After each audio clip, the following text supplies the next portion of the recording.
तो देखिए बेटा इसमें जो टॉपिक रहेगा आपका वो रहेगा फिजिकल फीचर्स ऑफ इंडिया, यानी कि भारत का भूगोलिक स्वरूप। यहाँ पर आप लोग पढ़ेंगे बेटा फिजिकल फीचर्स ऑफ इंडिया के बारे में, यानी कि भारत के भूगोलिक डिविजन के बारे में, यानी कि जो फिजिकल डिवीजन है इंडिया का, जो फिजियोग्राफिक डिवीजन किया मैंने हम 6 पार्ट्स में करते हैं। लेकिन उससे पहले बेटा जो आप लोग जानेंगे वो है थ्योरी ऑफ प्लेट टेक्टोनिक। एक थ्योरी है ये प्लेट टेक्टोनिक थ्योरी, जिसे हम कहते हैं according to this theory that earth crust is made major 7 plates and some other plate. तो इस थ्योरी के अकॉर्डिंग क्या कहा गया कि जो अर्थ क्रस्ट है वो 7 मेजर प्लेट्स है बेटा एंड सम अदर प्लेट्स से मिलकर बनी है, सम अदर प्लेट्स। ये कहा गया according to theory of plate tectonic. Plate tectonic theory के अनुसार यही है कि हमारी अर्थ का निर्माण प्लेट से होता है, जिसमें 7 मेजर प्लेट्स और कुछ अदर प्लेट्स है जिनसे मिलकर हमारी अर्थ क्रस्ट बनी हुई है। ठीक है, तो जब हम इंडिया के साइज और लोकेशन के बारे में जान चुके हैं, as you know that there are 3.8 million square kilometre areas. फिर जो टोटल एरियाज है हमारा, इसको हम लोग क्या करते हैं, इसको मेनली हम लोग क्या करते हैं कि जो फिजिकल डिवीजन है इंडिया का, ठीक है, जो फिजिकल भूगोलिक जो डिवीजन है हमारा, उसको हम लोग मेनली 6 पार्ट्स में डिवाइड कर देते हैं। इनके बारे में हम लोग जानते हैं। तो थ्योरी ऑफ प्लेट टेक्टोनिक की पहले हम बात करेंगे, फिर हम फिजियोग्राफी डिवीजन के बारे में डिटेल से स्टडी करेंगे इसमें। ठीक है, सभी के बारे में। चैप्टर का नाम है क्या, फिजिकल फीचर्स ऑफ इंडिया।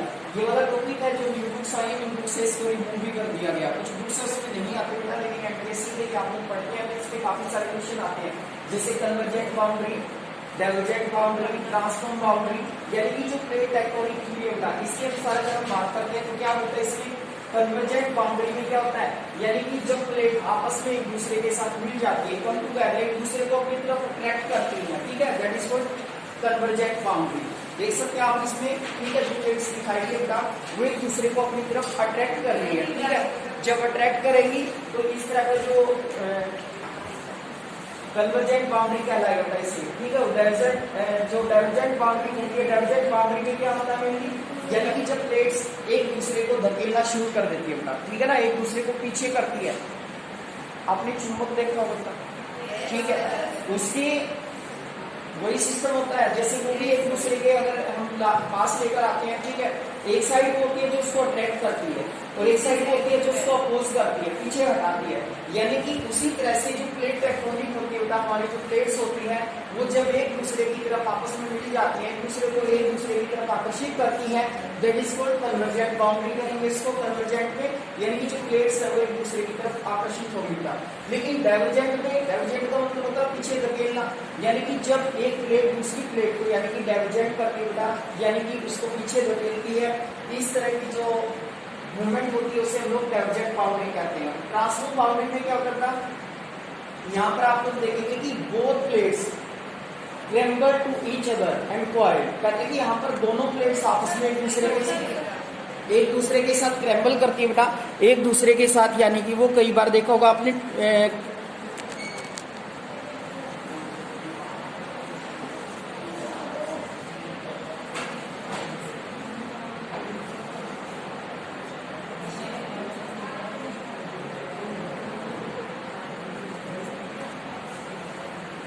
तो उसमें क्या होता है, क्रम्बल करना, बॉइल्ड करना, एक दूसरे के साथ टकराती है और टकराकर कई बार टूट भी जाती है। तो ये अर्थ की जो इंटरनल मूवमेंट होता है वो बताइए इसके बारे में, जो थ्योरी ऑफ प्लेट टेक्टोनिक है। According to this theory that there are really 7 major plates and some other plates that have to be helping in formation of अर्थ।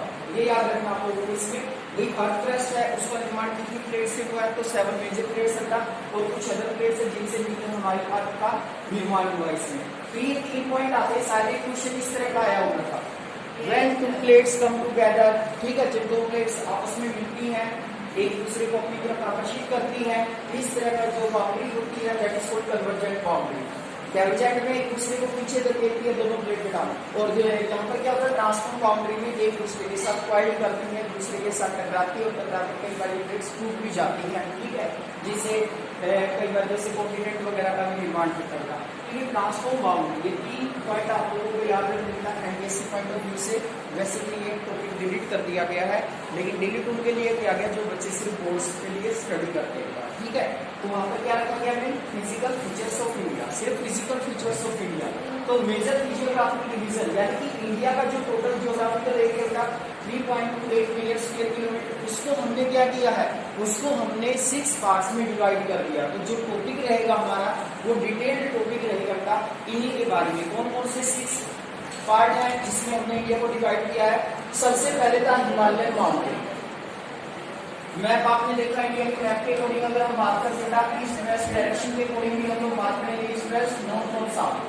तो ये नॉर्थ ईस्ट वाला जो पार्ट है, ये वाला जो पार्ट है कंप्लीट बेटा इंडिया का, ठीक है। आपने देखा कि हिमालय माउंटेन, हिमालय माउंटेन से कवर्ड है पूरे का पूरा।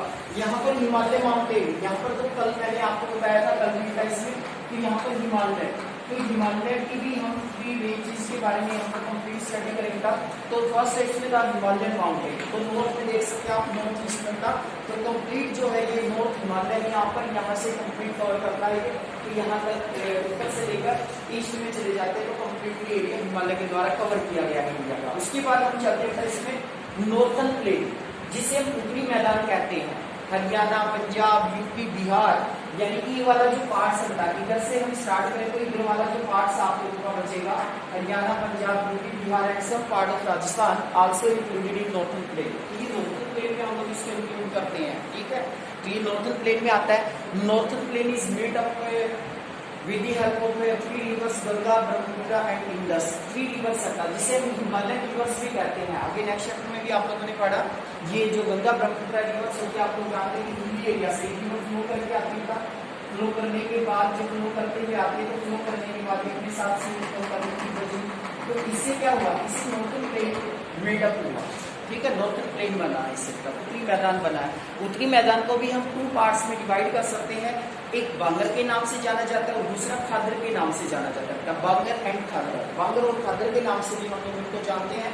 बांगर का मीनिंग क्या होता है, ओल्ड एल्युवियल सोयल, यानी कि पुरानी मिट्टी होती है, जो पुरानी जलोढ़ मिट्टी होती है उसे हम लोग क्या कहेंगे, बांगर कहेंगे। दैट इज लेस फर्टाइल, ये कम फर्टाइल सोयल होती है, इसके अंदर फर्टिलिटी कम होती है। लेकिन जो खादर सोयल होती है इसके अंदर फर्टिलिटी ज्यादा होती है, इसके अंदर फर्टिलिटी की मात्रा ज्यादा होती है, उपजाऊपन इसमें ज्यादा होता है खादर के अंदर, ठीक है। ये डिफरेंस भी होता है इसमें। देखो कैसे बनती बेटा, मान लीजिए कि हिमालयन रीजन है, यहाँ से रिवर फ्लो करके आए, ठीक है।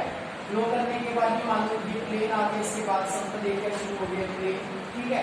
फिर रिवर फ्लो करके आएगी, तो फ्लो करके आने के बाद बेटा यहाँ पर आप लोग देखेंगे कंप्लीटली ये रिवर फ्लो करते ही नीचे, जैसे ही ये हिली एरिया से नीचे आएगी प्लेन्स में आने के बाद तो फ्लो कम हो जाता है, ठीक है। तो ये क्या करती है, अपने साथ कंकर, जैसे सिल्ट होती है, बजरी होती है, कंकर होती है, ये हल्की फुल्की चीजें अपने साथ लेकर आएंगे, ठीक है ना। क्या होता है, ईस्ट वाले एरिया में तो आपको देखेंगे कि छोटी छोटी डिपोजिट यहाँ पर इकट्ठे होगा, लेकिन जो भारी डिपोजिट्स होते हैं, जो मोटे मोटे कम तो आगे वाले एरिया में शुरू हो जाता है। यानी कि जो बांगर और खादर ये इसका डिवीजन करते हैं। तो ये वाला एरिया जो नदी शुरू होगी जहाँ पर, उसके तुरंत बाद जो एरिया होगा वो होगा वैसे खादर उपजाऊ होता है। और ये वाला जो एरिया बनेगा ये बनेगा बांगर बोलते हैं। एक तरह से खादर का मीनिंग होता है न्यू एल्युवियल सोयल, जो न्यू एल्युवियल सोयल होता है, ठीक है। न्यू एल्युवियल सोयल है वो तो आ जाएगी हमारी किसमें,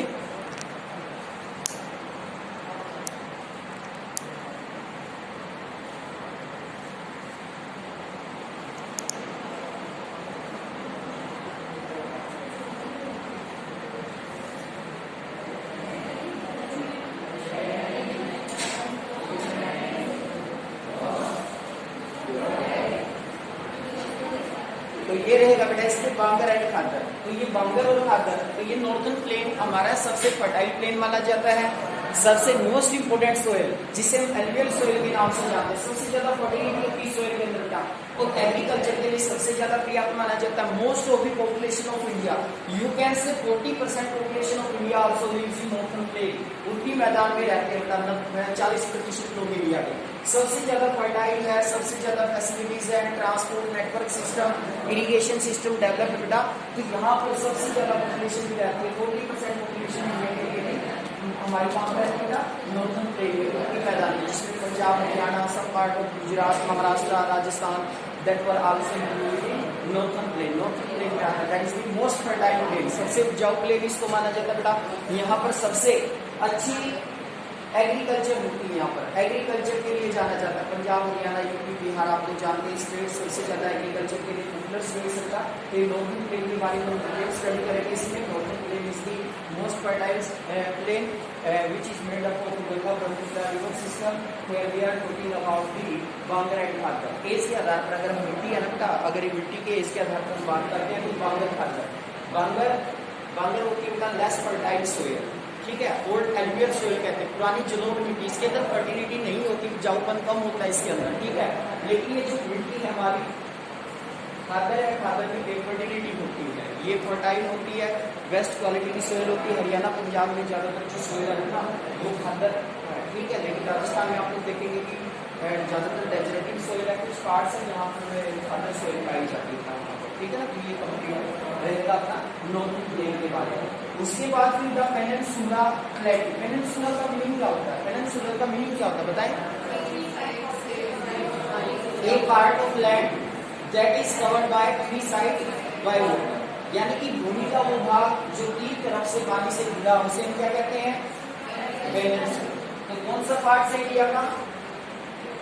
ये नीचे वाला जो पार्ट्स है, अगर आप नीचे वाले पार्ट्स की बात करें, जो नीचे वाला पार्ट्स हमारा बनेगा, इधर नीचे की तरफ से यदि हम इंडिया के मैप की अकॉर्डिंग बात करें तो जो नीचे वाला पार्ट है बेटा इंडिया का, तो ये क्या कहलाता है? पेनिनसुला पार्ट्स कहलाता है। कंप्लीटली अगर हम गुजरात से स्टार्ट करते हैं, गुजरात से लेकर इधर बंगाल तक चले जाते हैं, वेस्ट बंगाल तक, तो ये पार्ट सारे का सारा पेनिनसुला है, क्योंकि 3 साइड से पानी से घिरा हुआ है। 3 साइड कैसे?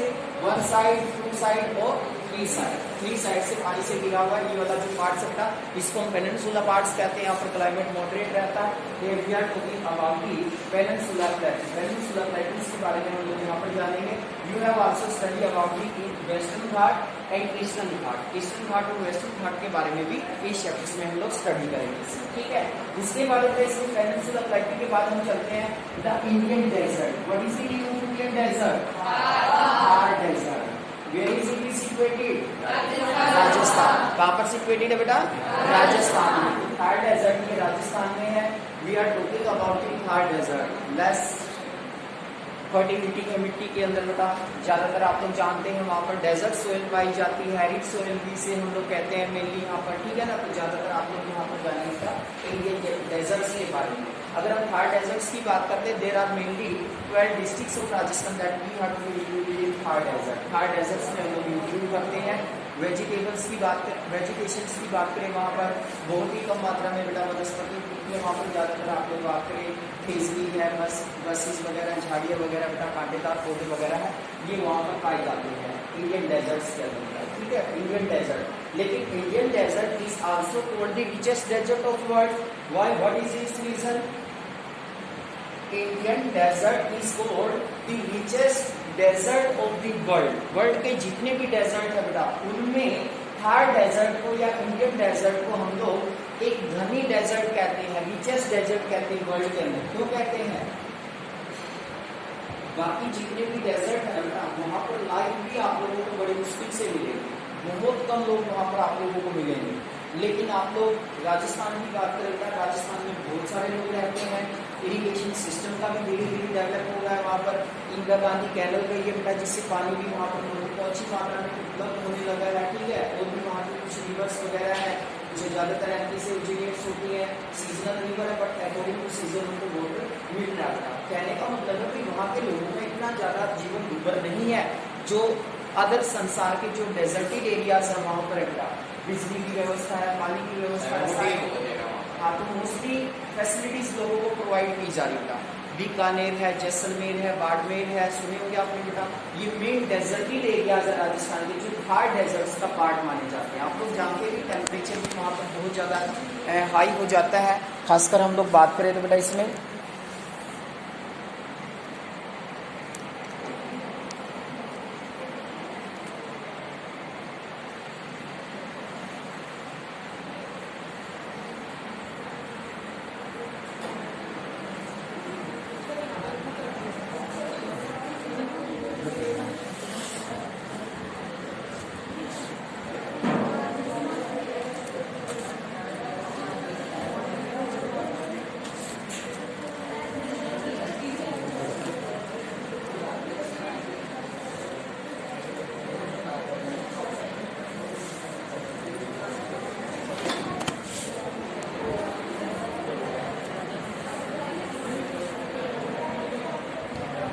देख लिया ये थोड़ा सा ना बीच बीच में।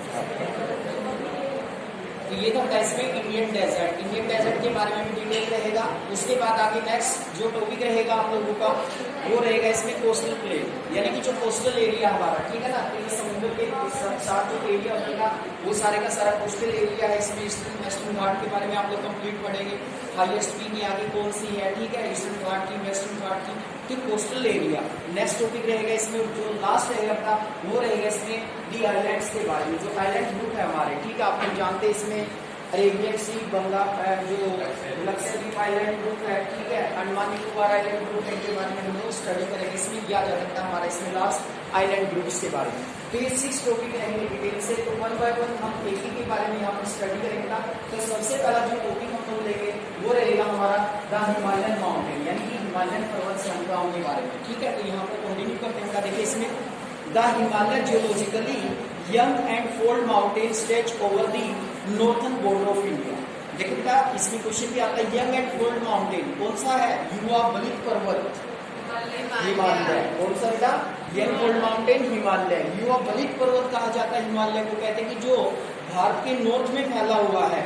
This mountain range run in a west east direction from the Indus to Brahmaputra, कहते हैं कि जो माउंटेन रेंज है ये पश्चिम से पूर्व की ओर फैली हुई है, इंडस से लेकर ब्रह्मपुत्र जो घाटी है बेटा वहां तक ये फैली हुई है।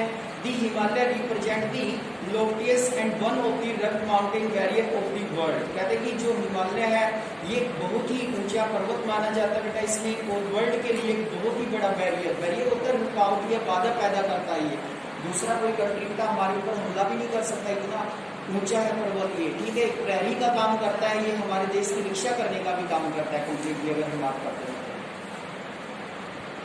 They form an arc which cover a distance about 2400 kilometre, कहते हैं कि एक चाप की तरह, जो आर्क होता है ना जैसे चाप लगाते हैं कंपास के तरह, कहते हैं कि एक चाप की तरह है बेटा जो लगभग 2400 किलोमीटर एरिया कवर करता है, 2400 किलोमीटर एरिया को कवर करता है Himalaya. Their width varies from 400 kilometre in Kashmir to 150 kilometre in Arunachal Pradesh, कहते हैं कि यदि हम इसकी चौड़ाई की बात करते हैं तो ये 400 किलोमीटर कश्मीर में, चौड़ाई कश्मीर में ज्यादा बेटा 400 किलोमीटर है, और अरुणाचल प्रदेश में इसकी चौड़ाई 150 किलोमीटर है। देखिए यहाँ पर अगर बात करें बेटा कम्प्लीटली इधर से इधर, ठीक है ना, ये कहा कि जो हिमालय पर्वत है ये नॉर्थ में फैला हुआ कम्प्लीटली नॉर्थ ईस्ट में, तो ईस्ट में अरुणाचल प्रदेश है, यहाँ कश्मीर है, तो यहाँ पर जो विड्थ है वो कितनी है 400 किलोमीटर, 400 किलोमीटर चौड़ाई है यहाँ पर हिमालय का, लेकिन अरुणाचल प्रदेश में कितनी रहती है 150 किलोमीटर, 150 किलोमीटर ये चौड़ाई होगी इसकी। और अगर हम बात करें इसके टोटल विस्तार की तो ये कितना है 2400 किलोमीटर आप लोग कह सकते हैं इसमें, तो ये देख सकते हैं आपको कम्प्लीटली 2400 किलोमीटर इसकी टोटल स्ट्रेच है, टोटल फैला हुआ बेटा ये, यानी कि अगर हम बात करें नॉर्थ से ईस्ट में इसका विस्तार है कम्प्लीटली, ठीक है ना। तो इसके आगे श्रृंखलाओं के बारे में बताया जाएगा, देखिए आगे इसमें The altitudinal variation are greater in the eastern half than those of the western half. The Himalaya consists of 3 parallel ranges of the longitudinal extent. यहाँ पर देखिए इसमें यानी कि 3 पर्वत श्रृंखलाएं हैं इसकी, ठीक है, जो एक दूसरे के पैरेलल हैं, कौन कौन सी हैं इनके बारे में भी क्वेश्चन यहाँ से करेगा। A number of valley lies between these ranges, कहते हैं कि बहुत सारी घाटियां भी इस पर्वत श्रृंखला में आती हैं। The north most range is known as great और इनर और दी हिमालय, ये वाला अंडरलाइन करेगा बेटा, मोस्ट इंपोर्टेंट लाइन है ये। The north most range is known as, यानी कि जो नॉर्थ में रेंज है उसे हम लोग ग्रेट और इनर हिमालय के नाम से और हिमाद्री के नाम से भी जानते हैं। जो नॉर्थ मोस्ट का मतलब नॉर्थ में, यानी कि सबसे ऊपर जो रेंज है बेटा नॉर्थ में, ठीक है, उसे हम लोग क्या नाम देते हैं हिमाद्री, और क्या नाम दिया गया है इनर हिमालय, क्या नाम दिया गया है इनर हिमालय, और क्या नाम दिया गया है ग्रेट हिमालय। तो ये जो नॉर्थ मोस्ट यानी कि सबसे ऊपर वाली जो पर्वत श्रृंखला है हमारी, जो नॉर्थ में सबसे ऊपर है बेटा, उसे नाम दिए गए 3 नाम दिए गए यहाँ पर हिमाद्री के नाम से। हिमाद्री का मतलब क्या होता है बेटा, बर्फ का एक तरह से जो जहाँ ज्यादा बर्फबारी होती है ना उसके लिए वर्ड यूज किया गया। तो आप लोग जानते हैं कि अपर पार्ट में तो यहाँ पर कश्मीर वगैरह में ज्यादा बर्फबारी होती रहती है कम्प्लीटली, तो हिमाद्री, इनर हिमालय और ग्रेट हिमालय। अपर पार्ट जो नॉर्थ का सबसे ऊपर वाला पार्ट है उसे क्या नाम दिया गया बेटा हिमाद्री, ग्रेट हिमालय, इनर हिमालय। तीनों नाम आप लोग याद रखेंगे, इसमें कई बार दे देते हैं बेटा कोई भी नाम, तीनों नाम आप लोगों को लर्न होने चाहिए, ग्रेट हिमालय, हिमाद्री और तीसरा कौन सा है? Inner Himalaya. Himadri, great Himalaya, inner Himalaya. Great Himalaya, great Himalaya के ऊपर वाले पार्ट को जो नॉर्थ मोस्ट पार्ट होता है, ठीक है, ये पहली रेंज है अपनी। आगे चले, आगे देखिए इसमें नेक्स्ट फीचर देखो बेटा इसकी क्या है इस रेंज की। It is the most continue range consisting of the loftiest peak with an average height 6000 metre. कहते कि ये रेंज में काफी ऊंची चोटियां पाई जाती है बेटा, जिनकी हाइट लगभग 6000 मीटर है। वे काफी ऊंची ऊंची जो चोटियां बेटा वो इसी रेंज में पाई जाती हैं, जिनकी हाइट 6000 मीटर है लगभग। It contain all the prominent Himalayan peak. कहते कि it contain all the prominent Himalayan peak. कहते कि सारी की सारी जो प्रसिद्ध हिमालय की चोटियां हैं वो इसी रेंज में शामिल है या इसी रेंज में आती है बेटा।